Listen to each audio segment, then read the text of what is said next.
협치국회의 근간은 당청 간의 긴밀한 협력 체계입니다. 당청 간의 충분한 사전 협의와 공감대 마련이 협치의 전제라는 점도 분명히 말씀드립니다. 아울러 오늘의 의제는 아닙니다만 당정청 간의 여러 가지 형태의 대화체 체제 구축을 앞으로 실무선에서 협의하도록 준비를 하겠습니다. 지난달 31일 이낙연 국무총리 취임 이후 처음 당정청이 마주 앉았습니다. 문재인 정부 출범 이후 첫 고위 당정청 회의였습니다. 오늘 회의에선 정부 조직 개편안이 논의돼 최종 발표가 됐는데요. 정부 조직 개편안은 이번 주 의원 입법 형태로 국회에 제출될 예정입니다. 17부 5처, 16청 체제가 18부 5처, 17청 체제로 이렇게 바뀝니다. 정부 조직 개편안에 따라 부처 간 희비가 크게 엇갈렸는데요. 예상대로 중소기업청은 중소벤처기업부로 격상이 됐습니다. 그리고 이 중소벤처기업부는 미래창조과학부의 창조경제 업무도 가져왔습니다. 그리고 세월호 참사 이후 박근혜 전 대통령의 지시로 급하게 만들어졌던 국민안전처는 역사의 뒤안길로 사라지게 됐습니다. 반면 해양경찰청은 부활했습니다.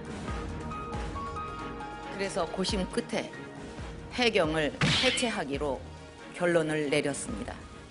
앞으로 수사, 정보 기능은 경찰청으로 넘기고 해양 구조 군안과 해경 경비 업무는 그 분야는 신설하는 국가안전처로 넘겨서 해양 안전의 전문성과 책임을 대폭 강화하겠습니다.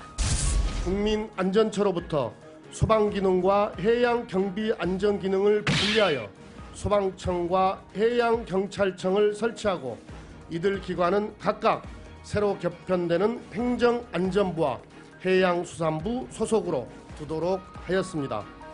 그리고 국민안전처에 있던 나머지 재난 관련 기능은 행정자치부에 흡수가 되는 구조인데 때문에 행정자치부는 행정안전부로 간판을 바꿔 달게 됐습니다. 대선 기간 문재인 대통령은 경호실을 폐지하고 경찰청 경호국을 설치하는 방안을 약속했었죠. 그러나 대통령 경호실은 대통령 경호처라는 이름으로 일단 유지됩니다.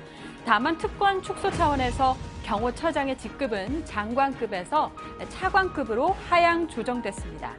반면 국가보훈처는요, 위상이 강화됐습니다. 차관급이던 처장의 직급이 장관급으로 격상이 됐습니다.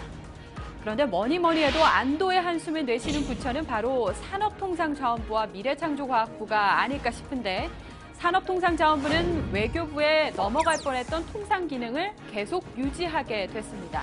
산자부에는 통상 기능 강화를 위해서 차관급인 통상교섭본부가 설치되는데요.